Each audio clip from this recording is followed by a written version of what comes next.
Welcome, everyone. Good afternoon. I'm Jana Martin, Associate Director of the Language Institute at the University of Wisconsin-Madison. I'm happy to welcome you to the 8th session of our Fall 2021 series. The Language Collaboratory is a partnership for the advancement of intercollegiate dialogue on the teaching of languages and cultures, driven by language centers and institutes at the University of Iowa, the University of Michigan, the University of Minnesota, Michigan State University, and the University of Wisconsin-Madison. Our aim is to provide collaborative professional learning opportunities for educators of language, culture, and literature at the 5 institutions. Our series this fall aims at furthering conversations on the topic of student engagement. We address this issue from 2 perspectives. First, research, and then second, pedagogical and practical. We aim to share insights and to encourage interinstitutional dialogue, bridging institutional distance, and fostering a collaborative interchange of ideas. You are invited to contribute to what we hope will be a lively discussion. The sessions will be recorded and made available through each institution's website. We ask that you mute your microphone at the outset, that you use the tools in Zoom to contribute questions and comments in the chat. During the open discussion period, please raise your hand virtually prior to activating your mic. Closed captioning is available through the live transcript button in the Zoom menu bar. Today, we are pleased to welcome Shannon Quinn and Carol Wilson-Duffy from Michigan State University. Shannon Quinn is an assistant professor of Russian and technology. She's also a technology specialist. She received her PhD at the University of Wisconsin-Madison. Yay. Her ongoing teaching and research interests include instructional technology in language teaching, blended learning, and curricular design, and she completed a second master's degree in instructional design in 2015. She serves in the capacity of webinar coordinator of the International Association for Language Learning Technology and as the editor-in-chief of the Faculty Mag. Carol Wilson-Duffy has a bachelor's degree in linguistics and a master's degree in TESOL from Michigan State University. Besides teaching ESL, Carol has worked developing the ELC's external special programs for 10 years. Carol has more than 20 years of educational technology training experience in the United States and Korea, including ESL call teaching methods by distance to remote areas in Micronesia. She was the web designer and editor for the journal Language Learning and Technology, past president of Michigan's Teachers of English to Speakers of Other Languages Association, and has served on TESOL's Technology Advisory Board.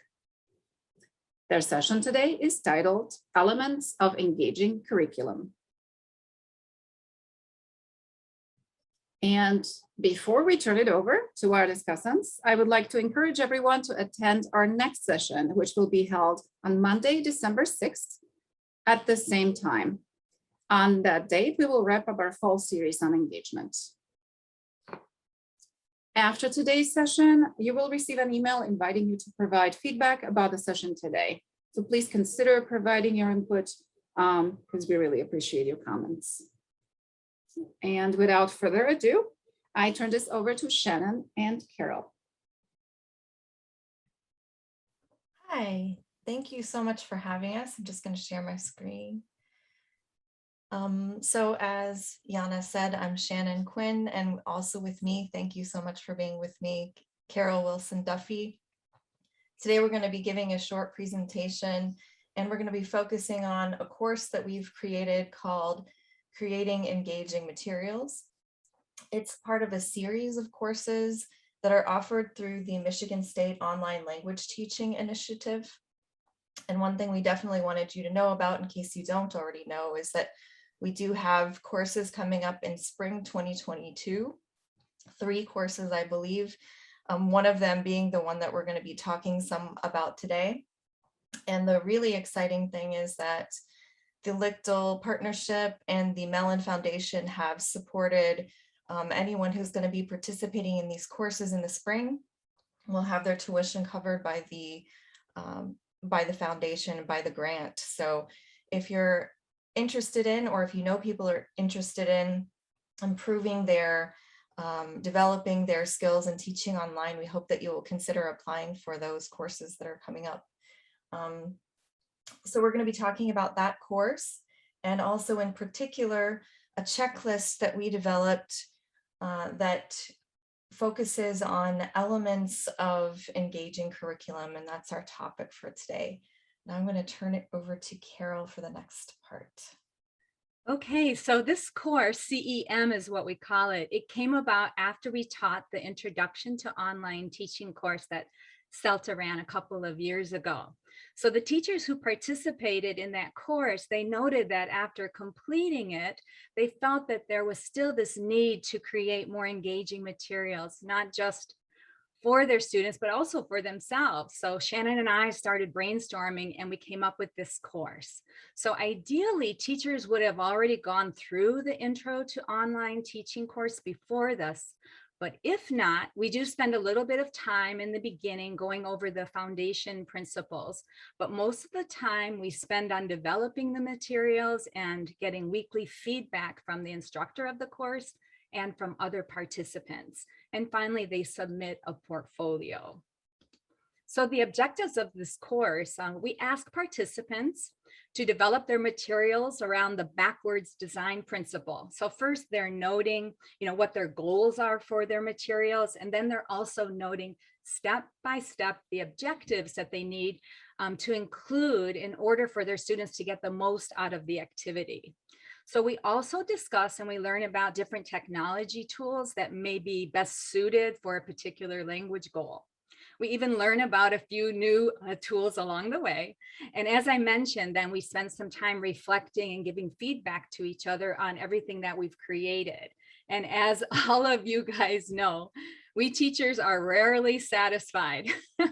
Most of our materials are a work in progress. And so that's how we see these materials, this portfolio. We create, we practice with them, and then we work on improving them even more. So definitely a work in progress.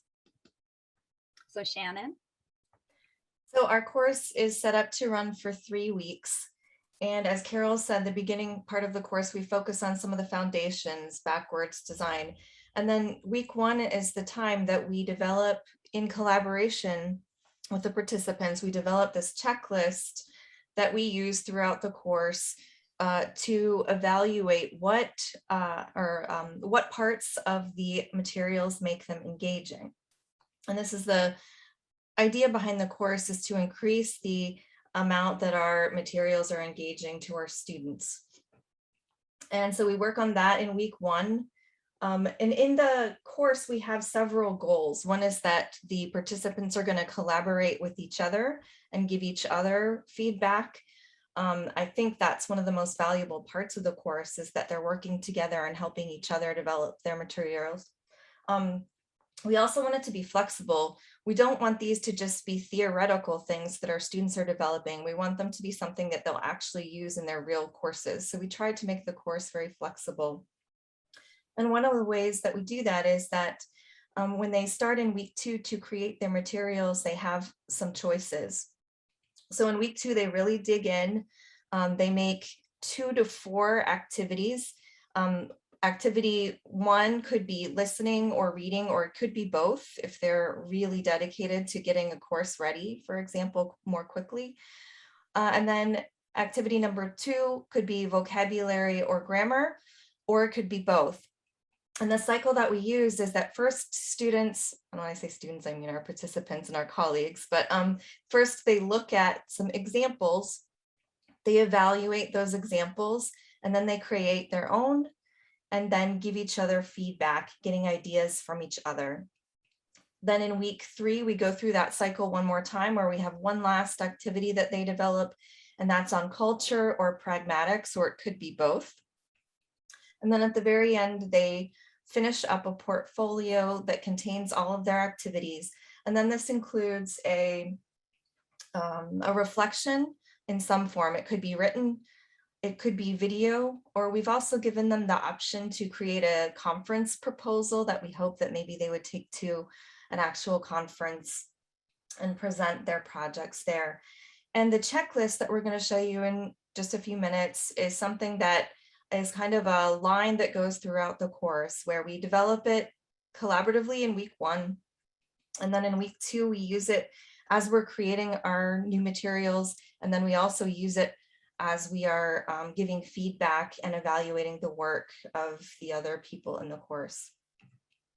Some of the questions that we ask the participants to consider is, at first, what makes materials engaging? How can we increase the engagement factor for our students? Are there criteria that must be included?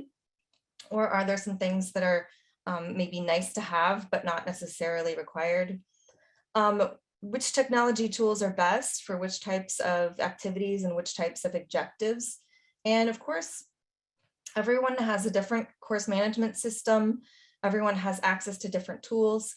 And so we don't mandate any particular tools, but of course it's part of our conversation, which tools are we using and what works best for what. We also want them to think about how tasks that they're creating should be assessed, because of course that also plays a role in engagement. And then we do want to acknowledge that creating engaging materials is time consuming. And so we want them to think about how they can develop ways for that to be easier, to take less time, but also take into account their own learning environments, their own students, their own objectives, and their own situations. So this course is, for the most part, asynchronous, but we do hold a synchronous session once a week to help develop this community of learners. And these are fun sessions where we get to know each other and learn about each other's challenges. And as you know, the last year and a half, we have had so many challenges for sure. So during our first meeting, we worked together to create this checklist that Shannon was talking about. And we think about what might make the materials most effective and engaging. So, and this is not an exhaustive list, but just a tool to help us focus as we create the materials. This is also not a rubric where we have to incorporate all of the criteria in order to get the perfect 4.0. So we hope that you're ready to jump right in with us and get your feet wet today. So we have a space for us, a document that we created where we want you to add your ideas about what makes materials engaging and interesting. So if you could go to that URL, let's do some brainstorming. If everybody could just add perhaps one idea that you think represents engaging materials, or something that you need to consider while you're making materials. And we have, oh, look at you guys. So I was just going to say, we have one already listed, but you guys are already on it, cranking it out here. Fabulous.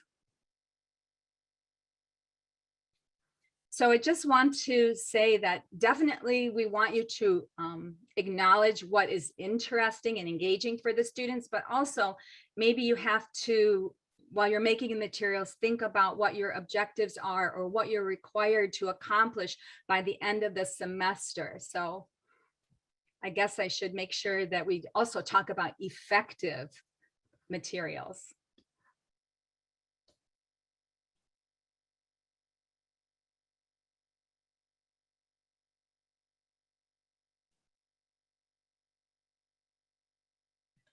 Getting some great ideas in here. We're going to have to use some of these to revise our checklist. And just to say, our checklist is not a scientific sort of thing. It's a thing that that each time we teach the course, we develop a slightly new version of it based on what the participants feel. And then they are also, I think, Carol, maybe you, I'm not sure if you do it the same way as I do, but they're also welcome to slightly revise it for their own purposes if they want to, as they complete their portfolio. Yes, we've given that option to everyone because everybody's situation is a little bit different. And so definitely people can refine it. Some people make it even more specific for their teaching situation. So, wow. So how many do we have there, Shannon? I can't see the whole thing. Whoa. Do we have to add some more lines?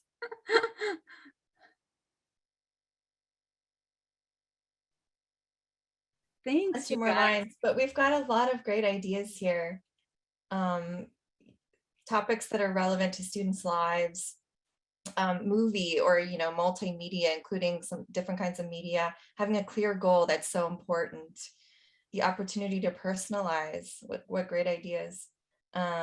Appropriate scaffolding. Advertisements is a great idea for a basis for an activity. There's a question here that maybe we can address in a little bit. How and when are we getting feedback from students on the degree to which the materials are in fact engaging? And how are we defining it? That's a good question. Relevant to the real world, has interesting content, asks students to use language, maybe including some games, various ways of interacting with the language, saying something new. I like that idea. Appropriate level, of course, is very important, including interaction with others. And I think Carol mentioned this, but whenever we create this checklist, we, of course, acknowledge that materials can be engaging in very different ways, and we don't expect that everything on the checklist is going to be relevant to every activity. It's just, as Carol said, a tool for our participants to think about what ways they can continue to improve their materials. Carol, do you want to look at the version that we have, or? Yes, and I just put the link in the chat. So this is what I'm showing you right now is what one of our groups came up with the last time we taught the class. So I think you can probably see that there are a lot of similarities between what we have already and what you guys just created today. So usually what we do during the CEM class on this first day is we brainstorm just like we're doing here. And then we break those ideas up into categories. And so you can see here that we have 5 categories: the curricular requirement, universal design focus, the pedagogy, and then 2 more. Yes, student interest and motivation. And then finally, teachers' needs. And so we just try to categorize them. Sometimes it's hard to categorize certain things. Maybe you guys even today came up with things where we might need to add a 6th category. So you can see some similarities here. So are there any questions or some ideas that you might want to discuss right now? We did have one question, which was, how do we actually check if they are engaging? And I do feel like that is something that we could add to the end of our course. And maybe it would be a great idea. I guess that isn't something we have directly incorporated into our course, because our course is already packed full, but it is something that we certainly should consider making sure everyone's thinking about. Are there ways that we can get students to give us feedback? And then I do think it's really important, and I think we do talk about the idea that these materials are not done the first time that you make them, that they're going to be improved from year to year. Do you want to add anything to that, Carol? I'd just like to say that I have been doing little surveys with students after I do some materials to find out which ones they like the best. Did they feel that it was in the right order for their learning? Did it seem to work for them? But I haven't actually asked the question of, is this boring? Or what can I do to make it more interesting for you? I've been more focused on the procedure the order that I've put the activities in. And I've gotten some feedback on that. But it is a great idea to build that into our course, at least for something for people to think about, maybe in their final reflection, that maybe they would add something about how are you going to continue to improve these, and how are you going to get feedback on them. I forget if that's in our final reflection as a topic. It may be. If it's not, we will definitely think about adding that in. I'm writing it down.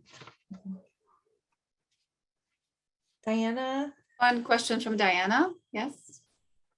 Well, hi, thank you so much. That was so interesting. I really appreciate your sharing your course with us and your ideas. I was the one who wrote that question, how are we defining engaging and how do we know? Because to me, it's an empirical question. If we're not asking students, then we're relying on our intuition as instructors. And we know that often our intuition it can be a bit off base. So I think asking students, and then also recognizing that a set of instructional materials are not going to be equally engaging for a population of students in a course or across courses, because of course individual students will have preferences and interests that maybe are addressed in a given set of materials, but that aren't as maybe relevant for other students. So I think building in choice too, I don't know if that's in your rubric here as well. It's something, Shannon, you've talked about before. Yeah, I like that idea. And I think that I don't remember specifically about this version, but certainly it has been in many of our checklists in the past, the idea that if possible to give students as much choice as possible so that it's easily personalizable, and obviously some people put those ideas into our brainstorming document as well. What do you want to add, Carol? I don't have anything to add to that, but I do think it's important as well to give that learner choice. So I guess this is an opportunity. We hope to save some time at the end for questions or discussion. So if there's any other questions, we'd love to answer them, or any other discussion. I know there's some people here that have taken some of the OLT classes, so maybe they have some comments to share about their experience, or maybe people want to talk a little bit more about what makes something engaging.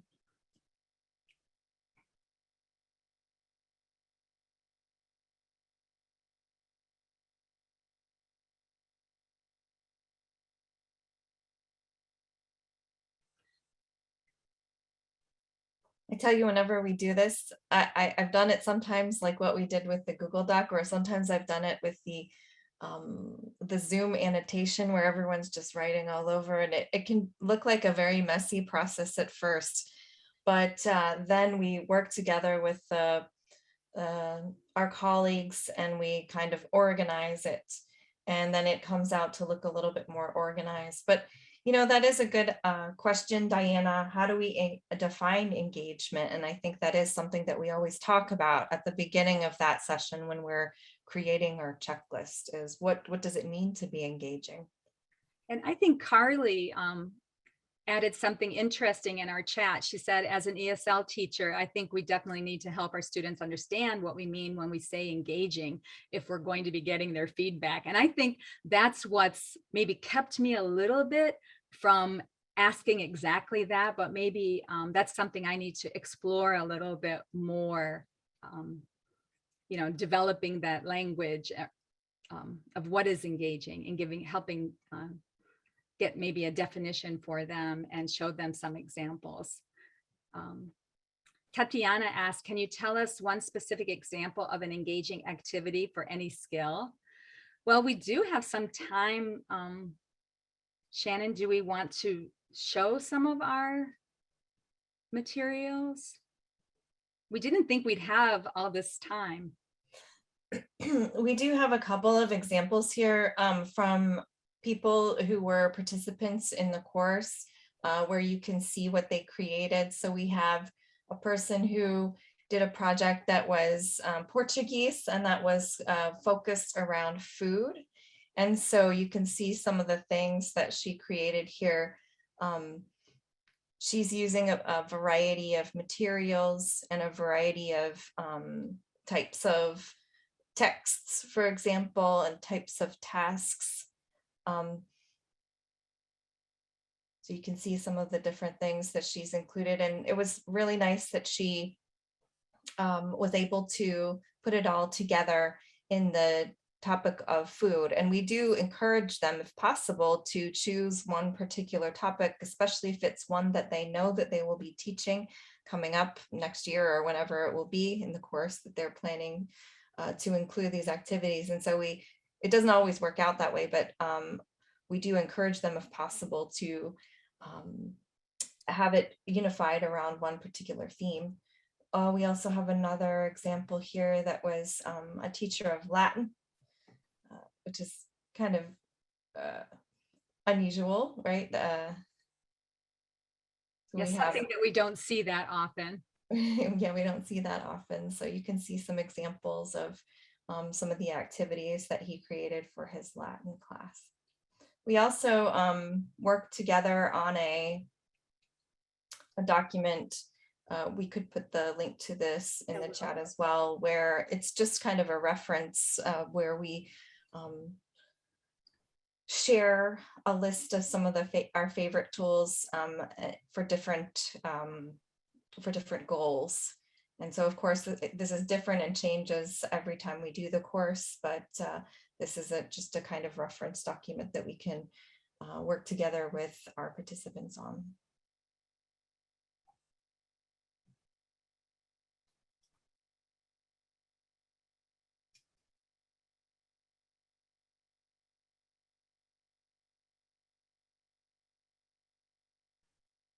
We can tell you that the courses that are going to be available this spring, oral communicative tasks, will be in January and February. This one that we've talked about today, creating engaging materials, is March 14th to April 1st. And one called post-pandemic language teaching is April 11th to 29th. So if you have any colleagues who are interested in these courses, I think there are rolling deadlines for each of them. If you are interested in finding out more, you're welcome to visit this website, or if you send either of us an email, I'm sure we can get you on the right mailing list.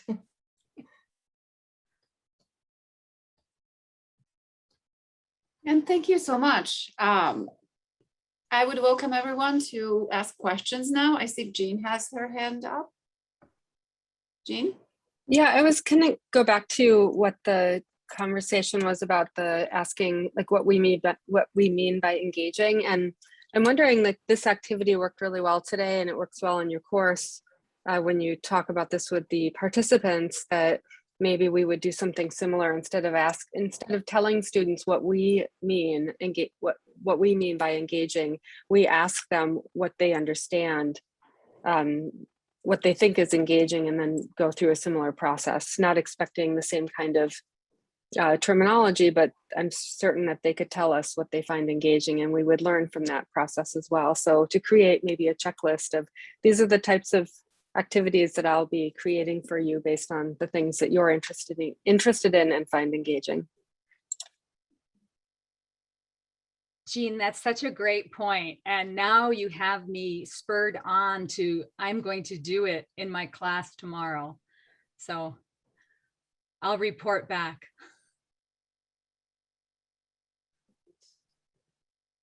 Any other questions?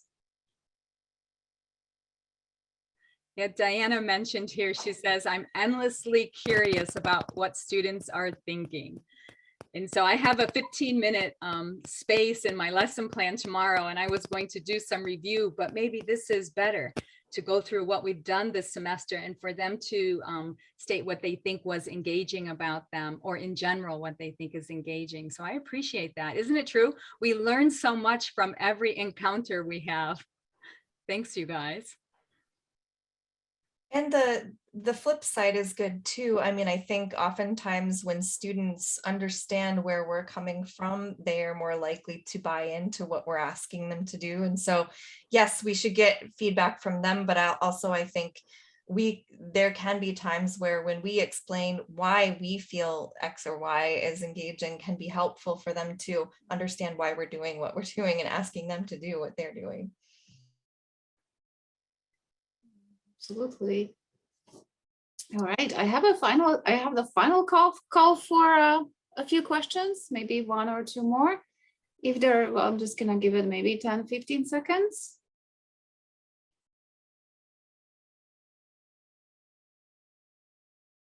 Yeah, and I do realize, yes, the 30 minutes, if one is engaged, right, they go really fast. So we can just check it in ourselves. I would like to thank Shannon and Carol very much for the session today. We have reached the hour, so we're gonna turn off the recording now.